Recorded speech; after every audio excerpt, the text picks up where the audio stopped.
Ladies and gentlemen, good day and welcome to the Indian Energy Exchange Q3 FY21 earnings conference call hosted by Axis Capital Limited.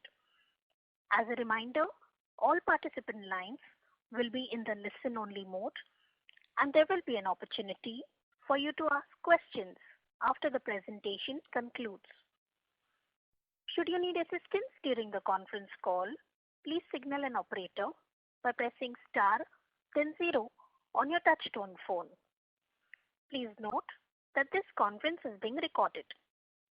I now hand the conference over to Mr. Sumit Kishore from Axis Capital Limited. Thank you, and over to you, sir. Thank you, Malika. Good afternoon, ladies and gentlemen. On behalf of Axis Capital, I am pleased to welcome you all for the Indian Energy Exchange Q3 FY21 earnings conference call. We have with us the management team of IEX, which is represented by Mr. Satyanarayan Goel, Chairman of Board, Interim Managing Director and Chief Executive Officer, Mr. Vineet Harlalka, Chief Financial Officer, and the entire management team. We will begin with the opening remarks from Mr. Goel, followed by an interactive Q&A session. Over to you, sir. Thank you. Good afternoon, everyone. Wishing you all a very happy, healthy and prosperous new year. I welcome you to the Quarter 3 Fiscal Year 2021 earnings call. Present with me today are my colleagues Mr. Vineet Harlalka, Mr. Rajesh Mediratta, Mr. Rohit Bajaj, Mr. Indranil Chatterjee, Mr. Amit Kumar, Mr. Sang Gautam, Mr. Samir Prakash, Mr. Deepak Mehta, Ms. Bhatia and Ms. Aparna Garg. I hope all of you, your teams and families continue to stay safe and healthy. The past year undoubtedly had been a tough year for all of us. The collective resilience which the mankind has shown to go beyond the adversities and focus on new opportunities for growth and development is truly remarkable. The year 2021 has begun on a very encouraging note. The industry and economy continue to sustain growth and for revival. The news of vaccine rollout is also a positive development and supports fast-track move towards normalcy. As India walks the road to recovery, the exchange continues to make significant contributions toward transforming the energy ecosystem. To support India's growth as a sustainable energy ecosystem, IEX remains committed to providing uninterrupted access to its platform to facilitate the distribution utilities and industries in procuring uninterrupted 24/7 power in the most competitive, flexible, transparent manner. Moreover, as a technology-led energy marketplace, we are constantly striving to leverage existing technology to its fullest potential and provide new and customer-centric solutions to our market participants. The Quarter 3 of the fiscal year 2021 has been the most significant one for the exchange since its inception in the year 2008. Continuing the spirit of launching a new contract or a product every quarter in this fiscal year, and in Quarter 3 we successfully introduced 2 new contracts in the green market, daily and weekly contracts. Additionally, during the quarter, we signed a licensing agreement with MCX. Under this agreement, MCX will launch electricity derivatives in the market using IEX price as the clearing. This will be launched only after approval from the government and the regulators. Even more importantly, our subsidiary IGX, Indian Gas Exchange, secured the authorization from PNGRB as the first gas exchange in India, which will bring in further credibility to the platform, enabling greater participation in the gas market. We continued our customer outreach efforts through various workshops and webinars, especially to build awareness and capacity around electricity markets, green market as well as the gas markets. We continue to enhance our technology platform to support new contracts under green market. We are now gearing up towards building capability for our forthcoming new market segments like long duration delivery contracts. These efforts, coupled with invaluable support from our members, clients, partners and employees, have helped us to sustain a positive momentum as well as deliver remarkable business growth. In quarter 3 this fiscal year, we could accomplish the highest quarterly volume ever. So I express my gratitude to our stakeholders as well as all our energy ecosystem partners for their continued support. I will now share with you the overall economic and industry highlights for the quarter. The industrial activities and electricity consumption continued to rebound in the third quarter of the fiscal year 2021, led by the revival of the consumer sentiments as well as the demand. In October 20, the manufacturing PMI rose to 58.9, the highest ever in the last 8 years. While in November and December, the PMI sustained momentum at 56.3 and 56.4 respectively. With increase in industrial activities, the national energy consumption increased 7% on year-on-year basis during this quarter. As on 31st December 2020, the installed power capacity in India was at 375 gigawatt and with a growth of 1.8%. The renewable capacity grew faster at 6.6% on year-to-year basis. The cumulative renewable capacity is now at 91 gigawatt. The steady growth in renewable is testament to India's sustained efforts towards decarbonizing the economy and increasing the share of green energy in the country's energy mix. On the policy and regulatory developments during the quarter, the Ministry of Power introduced a draft proposal on December 4, 2020 to enabling the distribution utilities to exit from the power purchase agreements after completion of the term of the PPA. This initiative will enable more buying by the utilities and sale of power by the generators on the exchange platform. On 22nd December 2020, Power notified electricity rules as part of the major reforms in the power sector. This was a significant step that aimed at strengthening, streamlining and enhancing the quality of electricity supply and services being provided to consumers across the country. The rules will also ensure consumers' right to round-the-clock electricity supply. Amidst this development, the role of power exchanges market will become more critical as it will allow distribution utilities to fulfill their power supply obligation and address demand-supply variations in a seamless and cost-effective way. On the gas market side, as mentioned earlier, PNGRB authorized IGX as the first delivery-based gas exchange in India. Additionally, the PNGRB notified the regulations for unified tariff structure for over a dozen pipelines that form the national gas grid today. The simplified two-zone tariff structure will lead to a reduction in transportation charges for distant users of the natural gas, thereby making it more conducive for development of market in the country. PNGRB also notified final regulations regarding access code of CGD entities post-exclusivity period wherein 20% of the pipeline network will be available for open access. Further, PNGRB also notified the imbalance management services regulations during the quarter. These developments together will help increase competitiveness in the market and increase consumption of natural gas in the country. We have been working with few large strategic players in the gas sector for equity participation in gas exchange. Today, I'm happy to announce that Adani Total Gas Limited and Torrent Gas Private Limited have acquired 5% each in Indian Gas Exchange. We are also working for strategic divestment with a few more prominent partners. Let me now discuss about the financials and the business performance. On a standalone basis, the revenue for the quarter grew by 37.9% on year-to-year basis, over 69.39 crores in quarter 3 of FY20, to rupees 95.68 crores in quarter 3 of FY20. Further, the PAT at rupees 60.08 crore increased by 42% year-on-year basis with respect to quarter 3 of FY 2020, and the PAT margin was at 62.8%. The company has announced an interim dividend of 2.5 rupees per share. Owing to the significant uptick in electricity demand, Q3 of FY21 registered highest ever volume on the exchange platform. Even despite the subdued market conditions, the company remained debt-free and showcases robust performance led by strong business and governance model. The electricity volumes in quarter 3 of FY21 at 20.17 billion units when compared to 12.47 billion units in quarter 3 of FY20.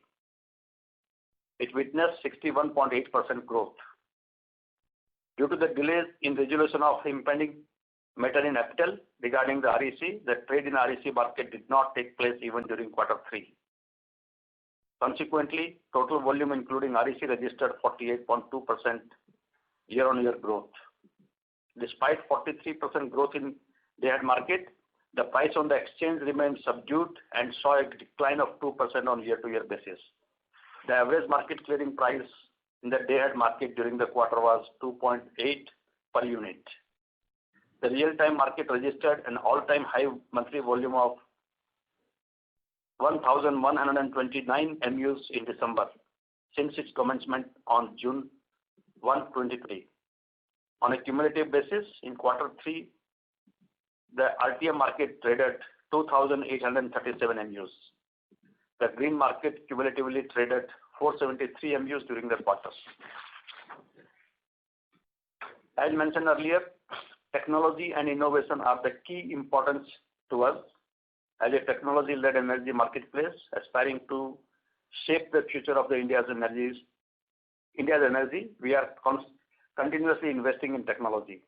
This has helped us to position IEX platform as a highly customer-centric and scalable, proactively meeting the dynamically varying needs of the market participants. We are now gearing up to launch the web-based trading platform, which will offer user-centric, easy-to-use interface and self-service online capabilities to provide ease of trade and best-in-class customer experience. We are constantly innovating and also ramping up our technology infrastructure, enabling IEX to lead the way to the next chapter of India's energy revolution. While the last few quarters have been turbulent for the economy as well as energy sector, the opportunity to build a competitive and efficient ecosystem with enabling policy framework is now. The government has already initiated several reforms and likely to sustain reform momentum in the coming months. At IEX, we believe that energy markets are key to transform the sector in the post-COVID-19 era. This new market-based energy order will be driven by efficiency, competitiveness, flexibility, and sustainability, and we are working towards it in a proactive and collaborative manner. Thank you all.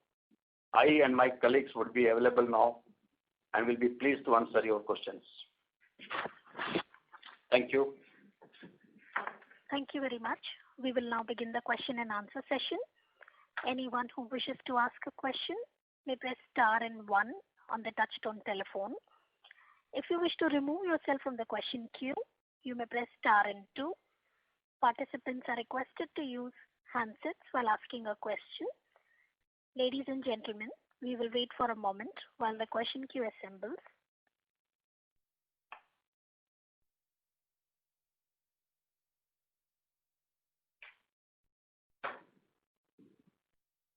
The first question is from the line of Mohit Kumar from DAM Capital.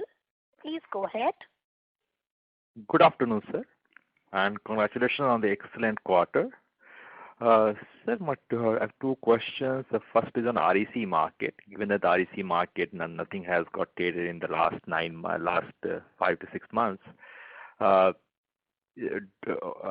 question is, what is the inventory right now, and do you expect this trading to start sometime in this year, or do you think it will get rolled over to next year, given all the information what is available right now? That's the first question. Secondly, sir, on the gas exchanges, you just announced that you have divested 5% stake. I'm assuming that this is a secondary sale. Is it done on par basis?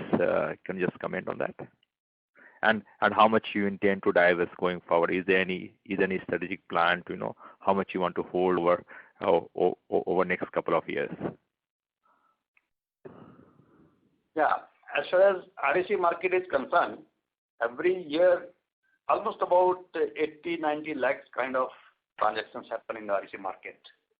So this year, this is hardly about 10 lakhs. So rest of the RECs which are there available on the sell side, I'm sure will be available in future in addition to the yearly RECs issued. So on sell side, there should be good quantum available. And RPO obligation, that continues. So I'm sure distribution companies and industries who are obligated entities, this RPO obligation of this year will have to be fulfilled in the subsequent period.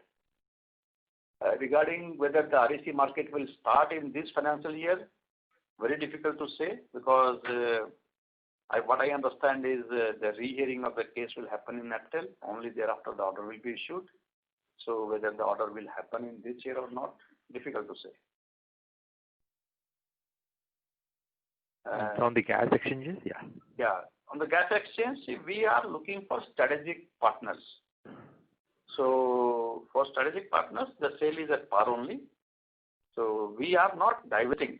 We are only looking for strategic partners, and we have identified a couple of strategic partners, and we are only talking to them. And whoever is interested in coming to join the IGX platform, yes, as equity investor, will only we will only sell the equity to those strategic partners. Understood, sir. My last question, sir, what was the open access volume in this quarter and 9 months? Percentage terms, if you can provide us. The increase in the open access volume is 14%, and in the number term, 24% of the total demand volumes wise. This is for quarter or 9 months? Quarter. 24% of the total volume, right? Yeah, in the quarter. The volume and 14% increase on a year-to-year basis in the open access. This only includes DM market. It has nothing to do with RTM market. Am I right? So very little in RTM market. Majority of the open access is traded through day-ahead market only. But yes, some part is there in RTM as well. So in the total volume that we have done, which is about 20 billion units in Q3, almost 24% is through open access. Remaining is all distribution company buy. 76% is distribution companies buy. Understood, sir. Thank you, sir. Best of luck. Thank you. Thank you. The next question is from the line of Sujit Jain from ASK Investment Managers. Please go ahead. Goel Jain team, congratulations, stellar numbers. So few queries.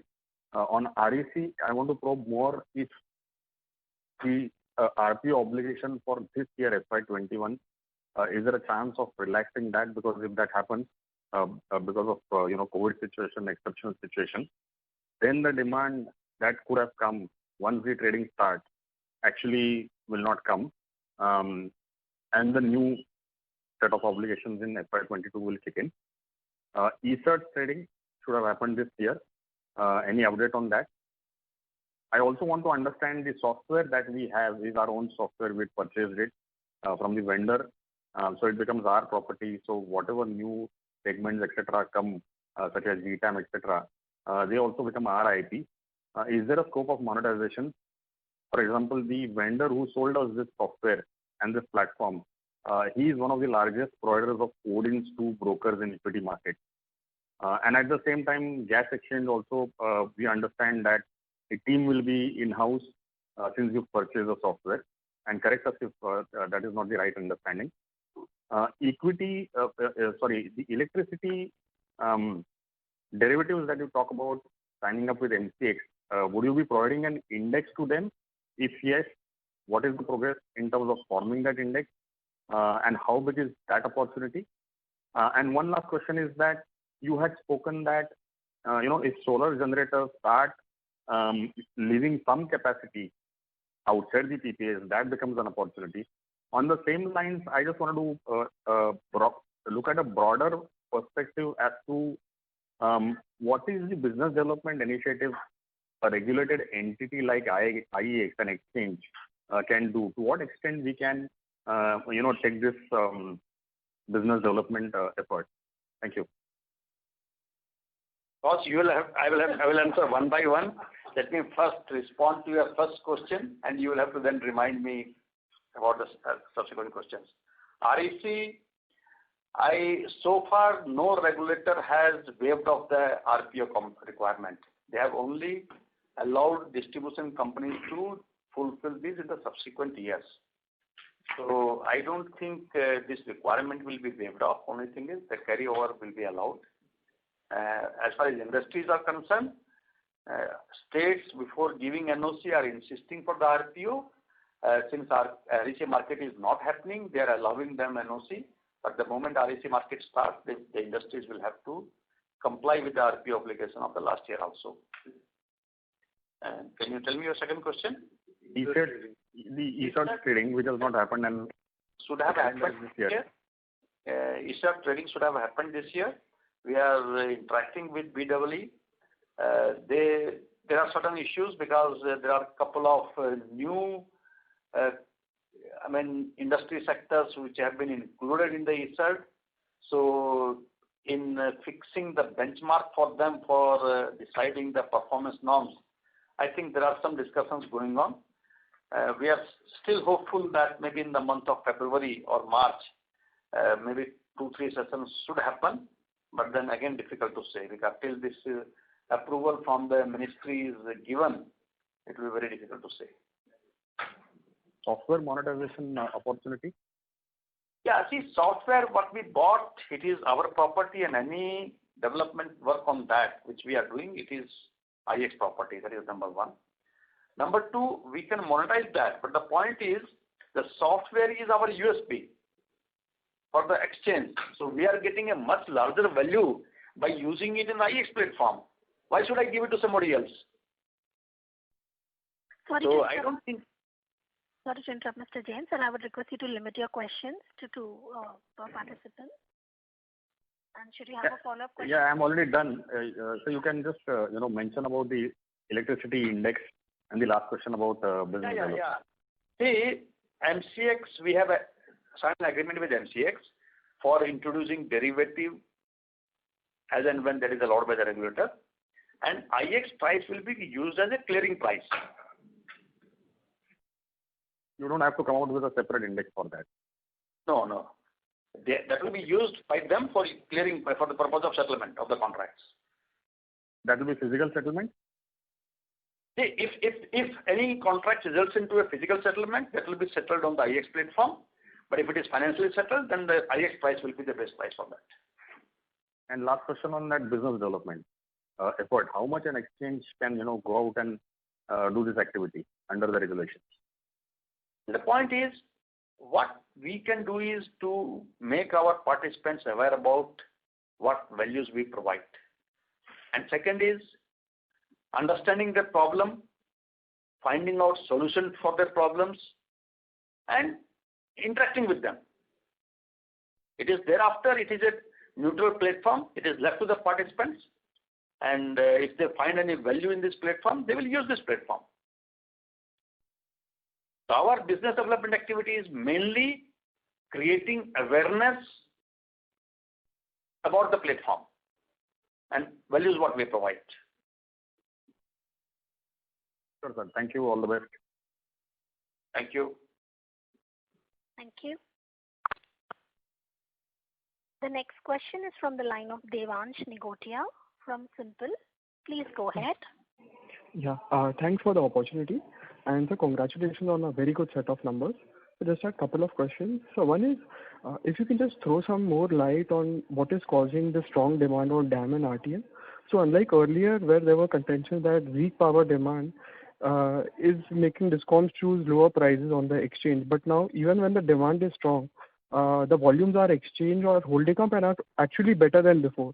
So if you can just throw some light on what are the factors which is causing that. Second is post RTM commencement. I mean, it was expected that DSM volumes would shift. But when we look at the run rate of DSM volumes, they are still there with pre-RTM commencement. So what are the challenges when we are going to DISCOMs to convince them that you should prefer RTM over DSM? Why are they not switching their decisions in terms of how they should procure power. Third is, when we look at the TAM volumes, there have been some market share loss to PXIL. So even if I adjust it for the intraday loss that has gone to RTM, even after that, there has been significant loss of market share. So why is that? And so that's it from my side. Yeah. Strong demand, I think that's a good thing. Demand in the country is increasing. That shows that the economy is reviving. And Government of India also under the Saubhagya scheme did 100% rural electrification. The impact of all that is coming. So if you look at last quarter 3, the demand increase was 7%.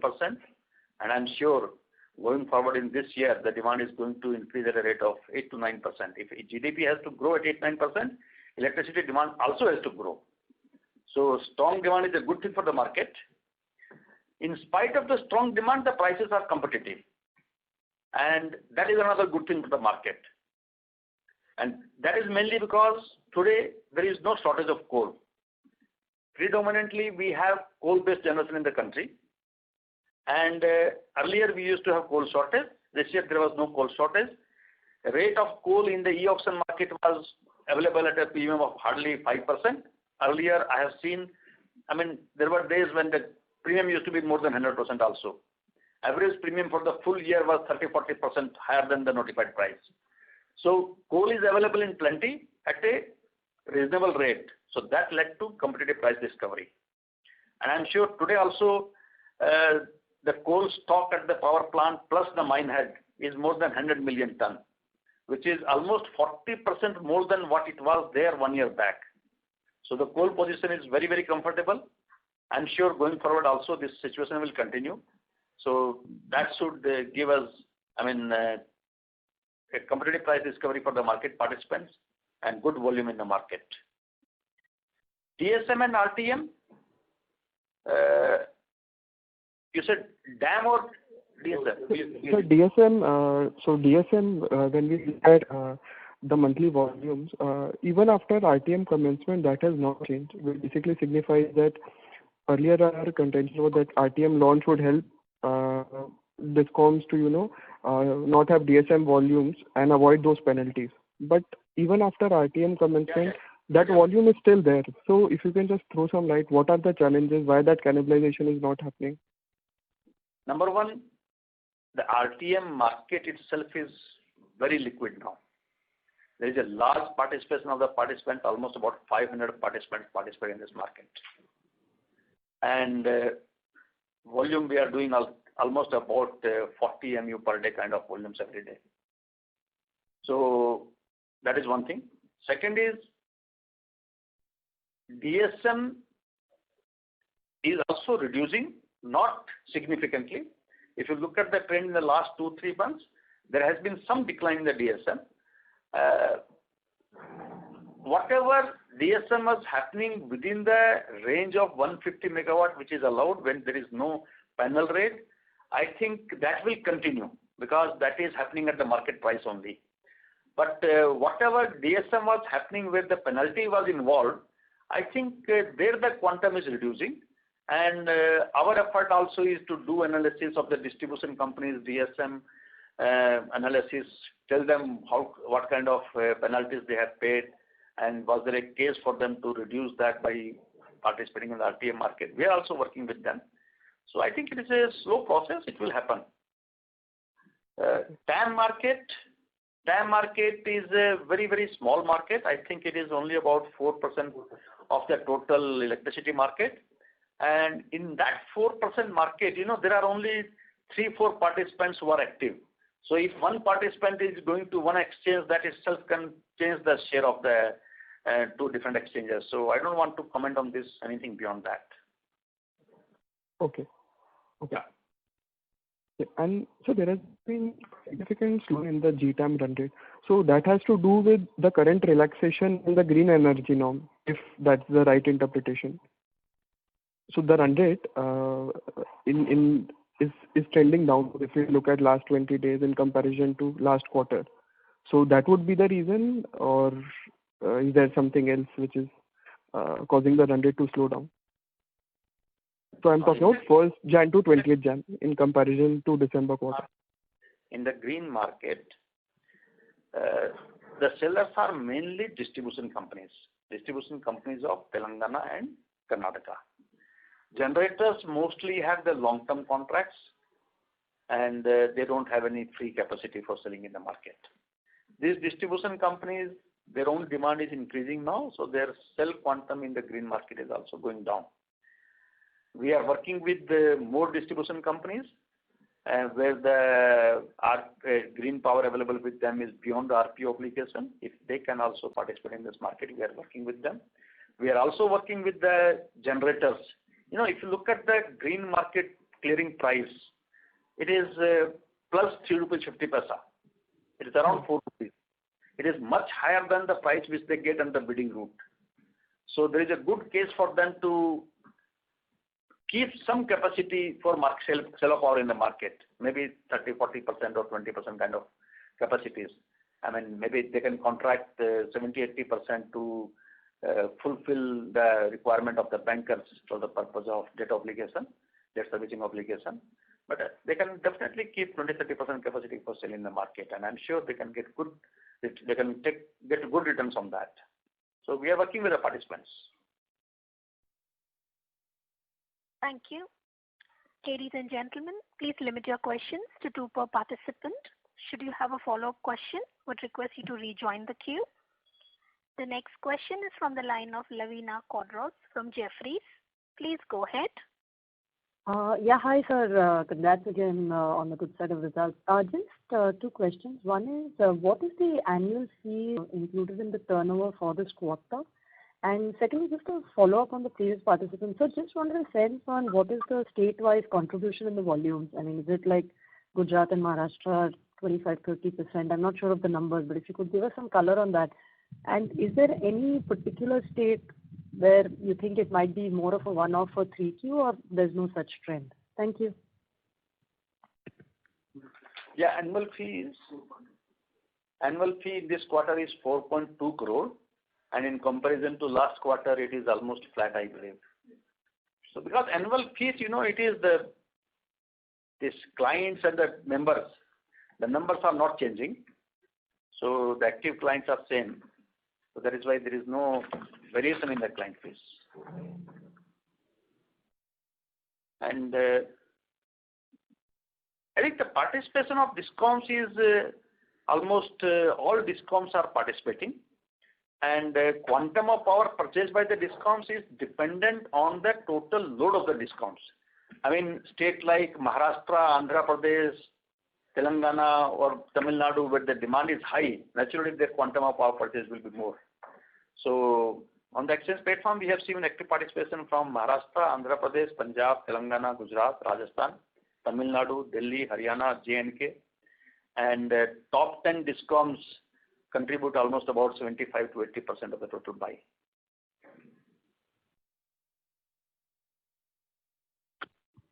Great, sir. Thank you. Thank you. The next question is from the line of Ankush Agarwal from Stallion Asset Management. Please go ahead. Yeah, hi everyone. Thank you for taking my question. So my first question is the stake sale that we have done on the IGX. Given that the valuation that we have sold it at is around 70 crores, which is similar to what the kind of money that we have invested in IGX till now. So what is the sense of selling it on the face value, given that we have been building the business for almost a year now? And similarly, given that we have to divest the stake down to 25% over next 5 years, so would it be a fair assumption that we will first grow the business and then towards the end of the 5 years, we'll look to divest majority of the stake in order to unlock value? Or we would be looking to sell majority stake in the initial years? That was my first question. And secondly, on the contract that we have done, the agreement that we have done with the MCX, so what kind of revenue stream that will accrue to IEX? Would it be a fixed fee or would it be based on the volumes? Yeah. See, for any business, you need some strategic partners. Right. So IGX stake sale by IEX is only for the strategic partners to build up this institution. This sale is not for anybody in the market. And we have identified 5-6 strategic partners who are large players in the gas market, and we are only going to sell it to them. And if you have to take them on board, I think this is a sacrifice we are doing to give them give the shares at par. Basically, to have their cooperation in building the market. Right. So we would be looking to divest majority stake in near term or towards the end of 5 years? No. IEX still will have the significant shareholding. And as long as we are allowed to retain that, we will do that. Maybe in the next 5 years, we'll bring it down to 25%. All right. And so on the MCX agreement? MCX agreement is, they will be using our price for the purpose of settlement, and maybe in turn we will be getting some revenue out of that, revenue sharing. Yeah, so it would be based on volumes. A variable contract depending on the revenue. The fee earned by them. Sorry? So this contract, this arrangement is like linked to MCX transaction fee. It's not fixed fee. It's a variable. Okay, right. Got it. So just one clarification over here. So the spot exchange will still remain, the long-term, long-duration spot exchange will remain on the IEX, and there will be just parallel derivative market on the MCX, right? Yes. See, if you look at the decision which has been taken by Government of India, all delivery-based contracts right. will be regulated by CERC, and all financially settled contracts will be regulated by SEBI. True. My confusion was just based on because you said that if MCX contract goes into delivery, that would be settled on IEX. So I was just trying to get a clarification on that. If there is a contract which has been entered in the MCX platform, and if finally the party wants to take delivery of that power, so it is a part of the contract specification of that MCX contract that delivery will happen through the IEX platform. Got it. Okay, that would be all. Thank you. But such contracts, delivery is hardly 1 or 2%. Most of the contracts, 99% of the contracts are financially settled. True. Okay, thank you. Thank you. The next question is from the line of Swarnim Maheshwari from Edelweiss. Please go ahead. Yeah, hi. Thanks for the opportunity, sir, and congrats for the record quarter. Two set of questions. Sir, first is if you really look at the bilateral traders market, they have been actually losing kind of market share because they have actually seen about 20-25% kind of a volume decline. So if you can just explain the reason for that, is it really to do with the DISCOMs or the open access customers really moving closer to the real time, or is it more to do with the fact that the DISCOMs, because of the poor demand, they were really not scheduling the power with the traders? What is it exactly? So that's my first question, sir. DISCOMs will go only to a platform where they find cost efficiency and flexibility. So they have seen in the past that exchange provide a competitive price. If you look at the price discovered on the exchange platform, is always lower than the bilateral transactions. And you also get a lot of flexibility on the exchange platform. You don't have to get into a fixed quantum contract for a particular duration. You can buy power basically based on your needs. So that is why, and there is enough liquidity. The participants are also comfortable now that there is enough scale available and no transmission congestion. So because of these factors, the participation on the exchange is increasing. Okay. Sir, but the price on the exchanges, when you compare it with the bilateral prices, they have been much lower, the last 4 years also. So it's like not a new phenomenon. But why is it just that in this first 9 months that we have seen the bilateral markets actually losing that market share? Is there some trend shift that's happening? If you look at the share of the exchange with respect to bilateral market, the exchange share is increasing in all the years. It's a gradual increase. This year, there is a significant upside. And that upside was also because during the COVID time, they were not really sure about what kind of demand pattern they will see. So they have not entered into any bilateral contract. And they met the demand through the exchange. Well, sir, point well taken. But, this demand decline for bilateral is happening in the last 3 months specifically. It was there in the first 6 months also. But if you just observe October, November, December also, where I think the demand is actually firmly robust, and it's actually holding up well. But despite that, we have seen that decline. So, just wanted to understand, is it, something which is changing really in the bilateral market where the discoms are really not willing to go with them and really trying to play near term, closer to the real time market? In the 6 months when they actively participated on the exchange platform, they found that there is very high liquidity. They were able to get power. So that has really given them a lot of confidence that they can depend on this market. And they are committed. See, these kind of things. Yeah, I can add one more thing. See, now the times which are coming, there will be more uncertainties because of renewables. Because renewables also are now seeing lower prices as we reach a new year. So that also will keep that uncertainty of market and their demand will always be there in the minds of distribution company. So the trend what you saw last 3 months actually is going to stay there for the future, because people will be happy to do trade on more flexible manner on the exchange rather than having a bilateral contract. So this trend I see at least is more permanent. It's not only temporary for 3 months, it is going to stay there for a long time. Well, that's very clear to me, sir. Thank you. Sir, my second question is actually with respect to the GTAM. Now, for to really show some volume growth, we need to have more merchant capacity than the renewable, which is right now not there. And there was a proposal from the government that, the incremental capacities could be something like at 80-20, wherein 80% could be on long term and 20% could be on merchant. So, what's really the progress over there? We are working with government. We are also working with the IPPs. So these things will take time. Yeah. But I can only say that yes, there is a positive development in that. And okay, sir. Significant capacity in the open market also in the next 1 year. That's good to hear, sir. Right, sir. Thank you so much and wish you all the best. Thank you. Thank you. Thank you. Thank you. The next question is from the line of Varun Goenka from Nippon Mutual Fund. Please go ahead. Yes. Good afternoon, sir, and my compliments for the good performance. I think you've been delivering for the last 10 years, so really good. I have 3 questions.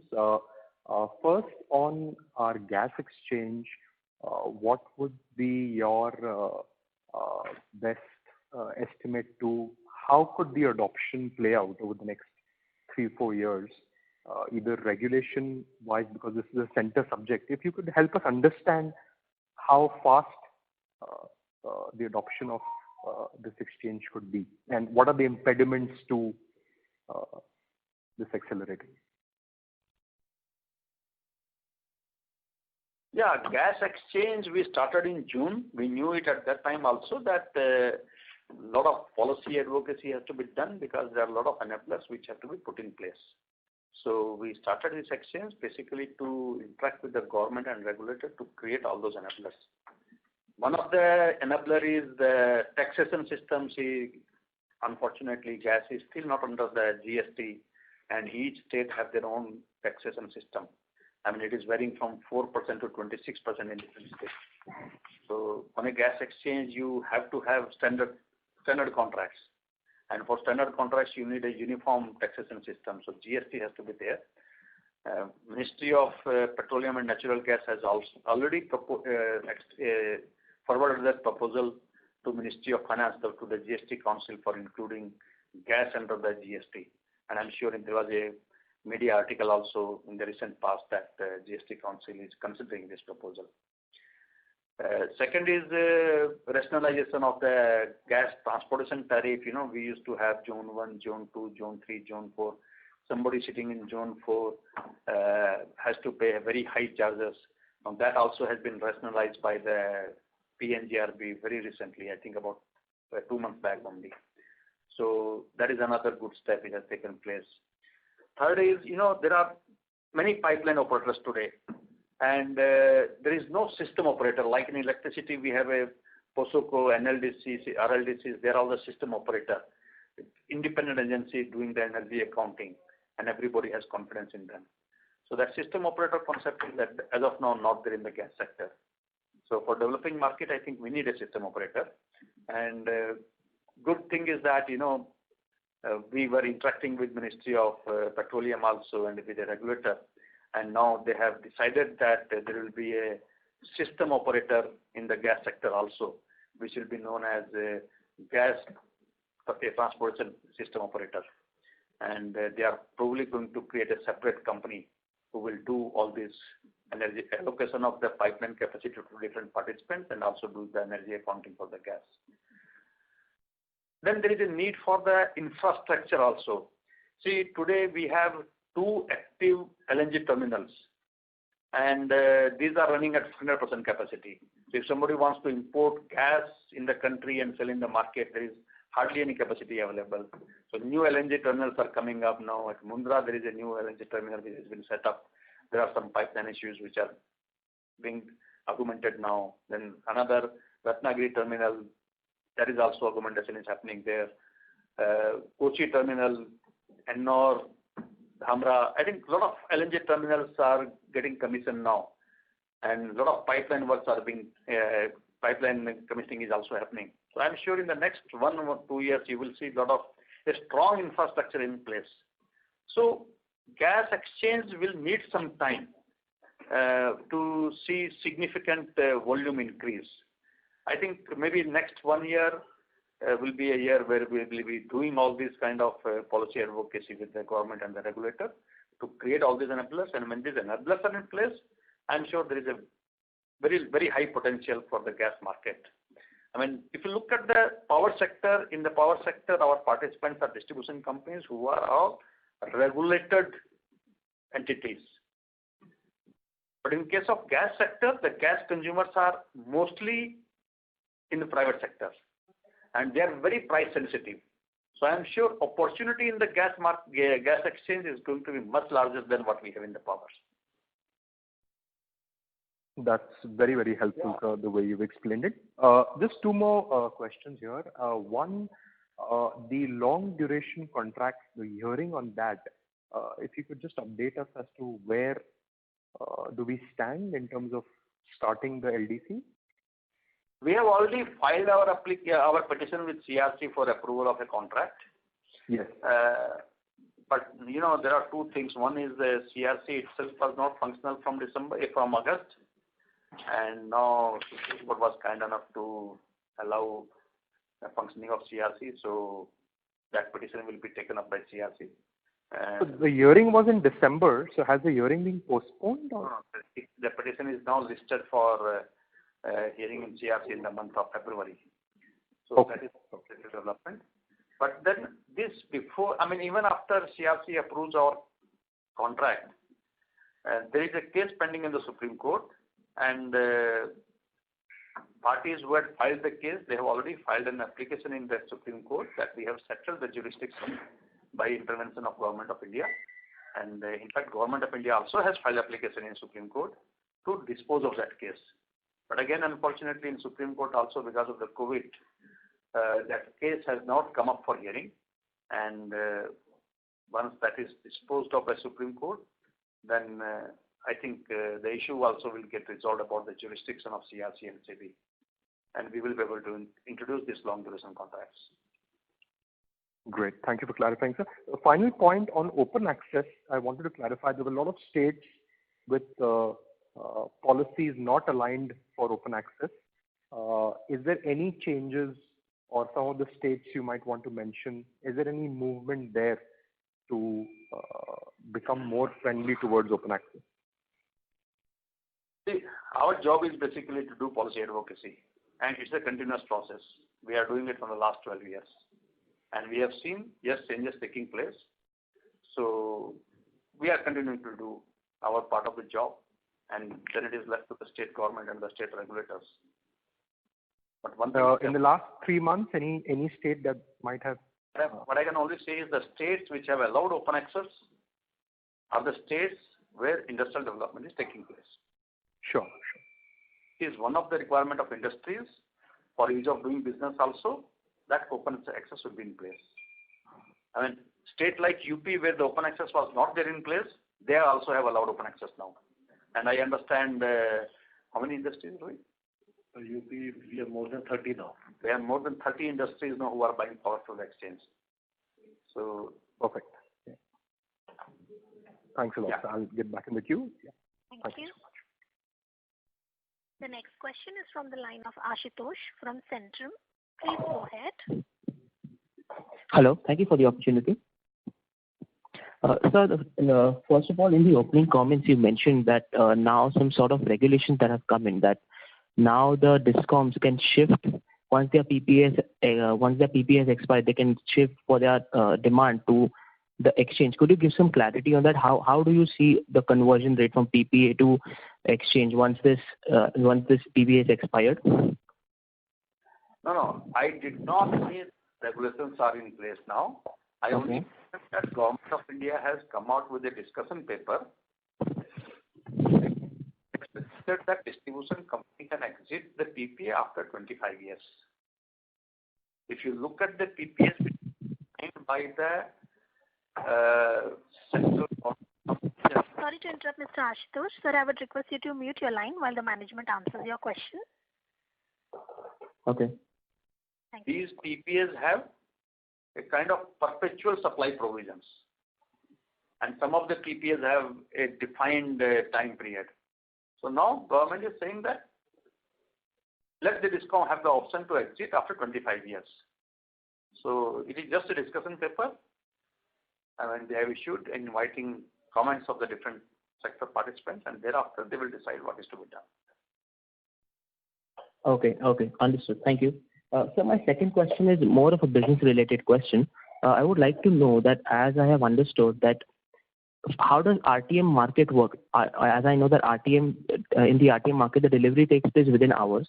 So what I have understood is that all these DISCOMs have to inform prior to the RLDC, NLDCs, and all the dispatch centers about their delivery that is going to happen the next day. So how does RTM delivery actually takes place?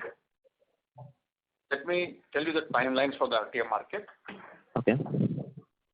Suppose you want to purchase power from 12 o'clock. Then at 10:30 the market opens. At 10:30 you will have to submit your bid.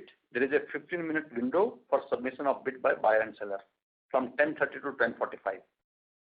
10:45 the market closes, and then we do the price discovery and find out the transmission system requirement. We send this detail to NLDC. NLDC will check availability of transmission line, and if the transmission corridor congestions are there, then we will, based on the details given by NLDC, we will rework the solution and find out the final result and send this result to NLDC for implementation. All these activities are done in the next 15 minutes. So by 11 o'clock, the schedules are sent to RLDCs, SLDCs and NLDC for implementation, and power will be delivered at 12 o'clock.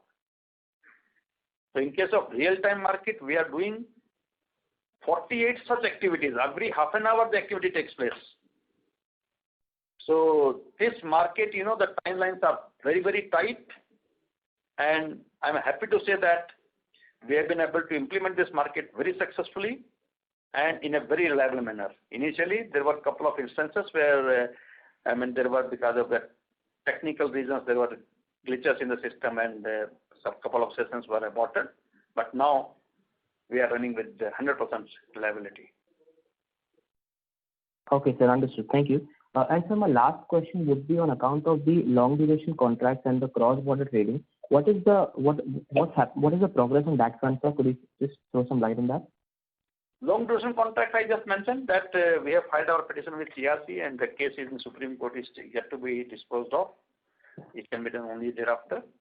Cross-border, again, we are doing the policy advocacy with the government and also with the neighboring countries. And I also understand that in the recent past there were some activities on that, and we are expecting the cross-border transactions through the exchange also to start in the near future, maybe in a month or two. But very difficult to say till Government of India approves that. Because the procedure has to be approved. So once that is approved, then only this can start. Okay, sir. Thank you. Thank you very much. That'll be all. Thank you. The next question is from the line of Noel from Ashika Group. Please go ahead. Hello. Yeah. Yes, sir. So most of my queries have been answered, but I just wanted to just get clarification on 2 points. So regarding the PPAs which will be probably going to essentially expiring or crossing the 25-year mark over the next 2 years, is there any kind of a figure that you can give guidance on as to what is exactly the demand shift that could potentially happen? And yes, and my second question is regarding the future divestments. So if we are to see any kind of a divestment going forward, it would be at a similar valuation of 5% for say 3.6 crore. I mean, will it be that exact figure? So those are my 2 questions. As far as PPAs are concerned, I think it is too premature to discuss in detail about that. Let government notify the rules, then only I think there is a point in discussing about that. Because, any plant which is more than 25 years old is a fully depreciated plant. So it depends where the plant is located. If the plant is located away from the mine head, then the variable cost is high and maybe distribution company may like to exit. But for the plants which are located at the pit head, they are not like to exit at all. So I think this will have to be seen on case-to-case basis and only after the rule of the game are notified. So for the time being, I think that we should keep our discussion only up to this stage. And second is, what was about? I couldn't get it. IGX. IGX, yeah. See, I told you IGX stake sale is only for strategic partners. And we have identified the strategic partners. We are only talking to them. And it will be given to them at the face value. Beyond that, we will not do any divestment as of now. Okay, thank you. Yeah, that is all. Thank you. So your question is answered? Yes, please go ahead. Thank you. The next question is from the line of Aniket Mittal from Motilal Oswal. Please go ahead. Yeah, thank you for the opportunity. So my first question was actually on the open access front. If you could just tell me which are the top 3 states that are buying, on an open access perspective on the IEX. And secondly, with prices now crossing 3 rupees, in January, is there any impact that we are seeing on open access? And how do you see it evolving? The top 3 states for open access are Gujarat, Tamil Nadu, and Telangana. And as you are aware, open access transactions are very price sensitive. Open access consumers have option to purchase power from distribution company. They will purchase power from the exchange only if the landed cost to them is lower than the distribution company. So there is a break-even rate for them. Because on that rate, they have to pay cross-subsidy surcharge, transmission charges, billing charges, etc., etc. So if the rate is lower than break-even rate, they will buy from the exchange. And in many of the states, this break-even rate is around 280, 290, 330, 340. From state to state, this break-even rate is varying, depending on the cross-subsidy surcharge, etc. So if the price increase, definitely the open access volumes get impacted. But when the price increase, because distribution company buy increases. So as far as the clearing volume is concerned, I have seen that whenever the price increases, the clearing volume also increases because of the strong buy by DISCOMs. Sure. And so just from the buying perspective and from DISCOMs, I think what's happened is this quarter we've seen a very sharp buying from Andhra Pradesh that's coming in. Prima facie, it actually seems to be on the pricing opportunities that would be available over there. So just wanted to get a sense, are there any other states that you feel are not making use of of your platform from a price opportunity perspective, and can possibly drive volumes for us? Any states where you feel there's scope for them to increase volumes over here?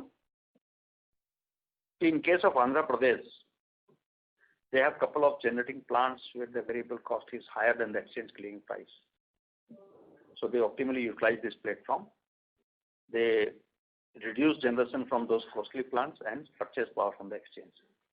And happy to say that I understand Andhra has saved more than 1,000 crore rupees by replacing costly power with exchange power. Similarly, state like Maharashtra, Gujarat, many of the states are doing these kind of things. It depends on the opportunity available with them. State like Chhattisgarh, Odisha, West Bengal, the plants which they have, the variable cost is very low because those plants are located at the pit head. But the states which are away from the mine head, maybe in those cases there is opportunity to do the optimization. And most of the states are doing it. Depends on how much. I mean, are they doing it 100% or 70% or 80%? That depends from time to time, and depending on the market clearing price also, and depending on the demand also. Okay. Sure. So one question actually on the RTM front that I wanted clarity. Now we've obviously been seeing a good amount of sell bids, coming on the RTM.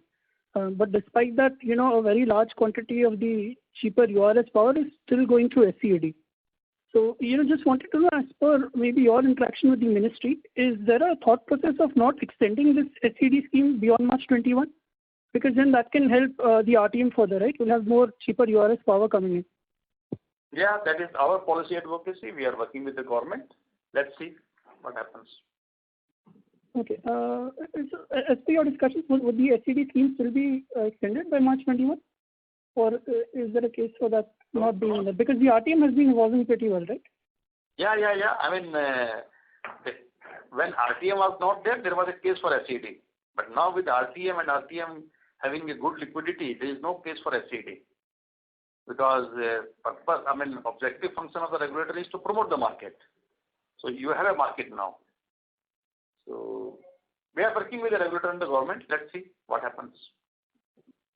Sure. And so one last question, if I may.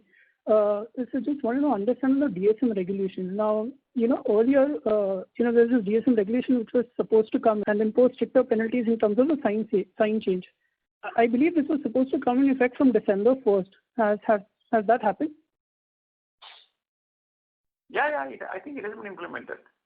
But then, these days, the frequency variation is not significant, and distribution companies also have become quite disciplined. And the penalty on account of non-compliance with the sign change also was reduced significantly. So. Okay, understood. Thank you. That's it from me. Thank you. The next question is from the line of Lokesh Manik from Vallum Capital. Please go ahead. Yeah, thank you for the opportunity, sir. My question was on the revenue side. So specifically to the transaction fees, if you can just throw some light on how do we charge them? Is it when the volumes are down, we can increase these transaction prices and vice versa? So just some clarification on that. Our transaction fee is constant from the last 8 years. We are charging 2 paisa from buyer and 2 paisa from seller. Okay. So the variation that we see, if we calculate on the top line as on the volume, so it would be probably on the annual fees that you charge on other transactions. It is because of the annual fees. Okay. Understood. Thank you so much, sir. That's it from my side. Okay. Thank you. The next question is from the line of Gokul Maheshwari from Aviga Capital. Please go ahead. Yeah, thank you for taking my question. So just a couple of things. One is on the REC volumes which are not there this year. You're saying will they be the shortfall of this year have to be made up in FY22? Yes, that is my understanding, because no regulator has waived off that requirement. They have only rolled over that to the next year. And the green TAM volumes will not make up for REC. Is that a substitute for REC volumes? No, sir. It is not a substitute, and there is not that kind of a liquidity in the green term and market. And REC, REC was used by even industries who have the captive generation. So they don't need power, but they have to comply with RPO. So they buy REC to comply with that. Okay, great. So there are states who have enough energy available with them. So they have to meet the RPO obligation. Okay. And with respect to, is there any update on the regulations on market coupling? Market coupling? What was proposed few months back, and there was some discussion which was happening. Discussed in the CRC hearing, and in fact, during the hearing itself, also we were given to understand that market coupling is something, with MBID, yes, it has a case. And when will MBID happen? That is something we'll have to work out. We'll have to see when it's going to happen. Market coupling without MBID has no case. Okay, great. Okay, and just lastly on the initial comments indicated that the volumes are sustainable, and you see, your demand trend still being quite strong. So going into Q4 also you are seeing markets and exchange volumes holding up the way they have done in Q3? So far, yes. Exchange volumes in the 21 days of January also, they are doing good. And demand is also, in Q3, the demand was 7% up. In January, it is already more than 8% up now. We are reaching new peak demand heights every day. Yesterday, the demand was 187 gigawatt. Today. So, in fact, today morning. So, demand is increasing. Great, sir. Great. Thank you so much and all the best. Thank you. Thank you. The next question is from the line of Tejas Mehta from Old Bridge Capital. Please go ahead. Yeah, hi sir. So just wanted to understand from your perspective, how do you rate the health of the DISCOMs today after going through this entire stress of the COVID? What do you rate? Because in a couple of other calls that I've attended, people are really worried about the health of the DISCOMs even after the 1 lakh crore of rollout that the central government has given. What's your sense?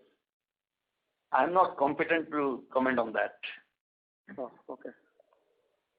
All right. And so the other question was on the market share gains that is possible for you from here on. So we are at 6.5% broadly market share, and we have consistently been above 6% for the last few months now. How much of the market are you addressing today, and how much share gain is possible from here onwards? If you can just throw some light there. At the exchange, our job is to interact with the market participants, tell them what kind of value we provide, how can we solve their problems, how can we address their power requirement in a most efficient manner, and rest is left to the participant. I think volume increase, market share, these are all outcome of the activities of the participants. Right. So, but I can only say one thing, because of this continuous policy advocacy and continuous interaction with the participants, because of that, every year there is an increase in the market share. This is a continuous process, and I'm sure the increase will continue to happen in the future also. Okay. Okay. And so just one more question. The last 3-4 days, there has been a sudden surge in the power demand, and on the exchange also we are seeing, the prices suddenly shooting up beyond 3.5 rupees.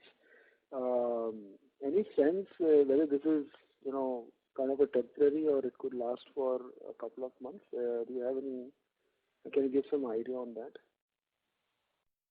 At present, there are few generating stations which are not operating because their variable cost is high. Now, if the market clearing price is high, maybe those stations will also start operating and selling power in the market. So, right. And this would make a case for merchant power also to make a comeback, right? Which was almost not generating for the last few months. It makes a strong case for merchant power to come back. Yeah. Lot many generating merchant plants are already on bar now. Okay. Yeah. Okay. All right, great. Thanks so much. Thank you. The next question is from the line of Amay Kulkarni from Candor Investing. Please go ahead. Yeah. Thank you for giving me the opportunity. Green term-ahead market. But as of now, what I understand is that all power plants, renewable energy, commissioned before June 23, don't have to pay any transmission charges and transmission losses. Plus, power grid or the central transmission utility does not allow the construction of transmission lines without a firm LTA signed, right, and a firm PPA signed. So stage 2 connectivities are not given at all. So what is the roadmap for the time-ahead market merchant capacity developing unless these regulations are changed? Is there any proposal to change the transmission regulations, or what is it? There is a change in the transmission planning of late. Now the transmission planning is more dependent on the generation and demand. It is being done based on that, not based on the long-term open access. So availability of transmission line for the merchant plants, I think that is going to be an issue. And in fact, this is something which even government is also thinking about, because government also wants to develop a market for the renewable power. And that can only happen if there is a transmission capacity available to that. Okay, so what you are saying is that the transmission lines developed for green corridors and such stuff have enough capacity right now itself for the merchant capacity to be dispatched? Yeah. Okay. And sir, just one more question. Could you just kind of, you have already elaborated on the regulations required on the development of the gas market. Could you kind of give some tentative timeline of what you expect these regulations to come in place? For example, will it take like 1 year, 1.5 years, 2 years for the system operator to be in place, or can it happen in 6 months? Or... Yeah, Rohit, you were adding something? So I was adding to the earlier point. See, there was one amendment which came about 2 months back. Now this particular amendment, this particular provision allow all the renewable generators to create more capacity, to apply for connectivity beyond their PPA capacity, which means that now any generator, they can keep aside some 15-20% volume as a merchant sale and create a plant and keep this capacity open for market. So this is just I wanted to add. Okay, thanks. Enablers for the gas exchange, I think a lot of work has been done. Groundwork has been done. I think things should happen in the next 6 months, but then again, these things will have to be done by the government. So can't give you any definite timelines, but our estimate is that the next 6 to 8 months, these enablers should be in place.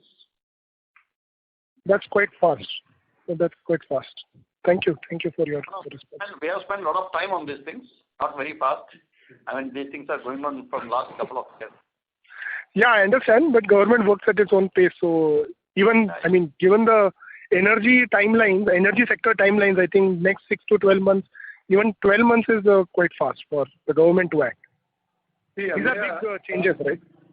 Amir, you can see that, we have been asking for gas exchange regulation since last few years.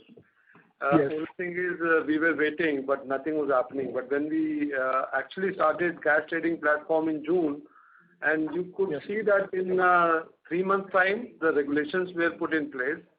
And in 2 months' time, we could get the approval also.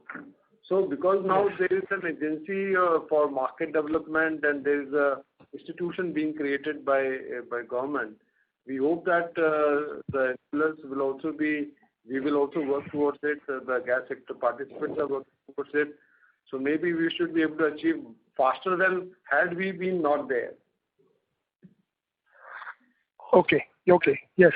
We are also trying on the market side that today the domestic gas is not coming to the market, and we are working very hard to bring that gas also, because if we discover good price in the market, not only imported RLNG, but domestic gas should also contribute to the market. And for that also, we are very keenly with all the participants also, and with the government also. Okay, sir. Yeah, thank you. Thank you. Thank you. The next question is from the line of Manan Shah from Moneybee. Please go ahead. Yeah, my all questions are answered. Thank you. Thank you. The next question is from the line of Ravi Srikant from Muthoot Family Office. Please go ahead. Yeah, hi sir, good afternoon. I just had two questions, sir. One was on your sort of product basket that you currently have. So after you are sort of done with the long-term contracts, and I think GDAM is also one thing that you were looking at earlier.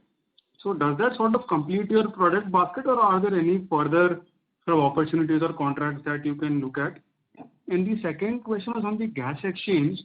So after this open access for the CGD companies, I mean, if you've spoken to some of the industrial sort of main clusters like Morbi, etc., I mean, have they shown any interest on taking gas from the exchange?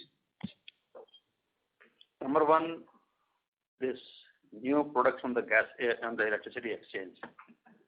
I think long duration contracts and GDAM, these are two important new products. And after launching a product, also we have to do a lot of marketing awareness with the participants to bring enough liquidity in these products. So these kind of products, I don't think we can launch every quarter a product like this, because like RTM is a product which was launched after a very couple of years. So, but then we continue to interact with the market participants, understand their need, and try to find out what else can be done. So this is a continuous learning for us also, and developing things for the market participants. So I think as of now it is long duration contracts and GDAM, and thereafter, depending on how market evolves, we will see what new product can be developed. The second part of the question was on CGD exclusivity, when we will be allowed to buy from the third party. Now, Morbi is the hub where CGD exclusivity is not going to be over in near future, because the CGD access to CGD customers will be there for those CGDs where the exclusivity period is going to be over. So mostly it will be IGL, MGL. So that part we are anyway working, that such customers, how we can bring them to exchange, that we are working closely with them. Only thing is still that final this exemption part is going to be further given by PNGRB. So it is yet to happen. Only thing is the broad regulations are already there. So we are working closely with those clients who will get this access to the market. Okay, got it. Thank you, sir. Thank you. The next question is from the line of Sumit Kishore. Please go ahead.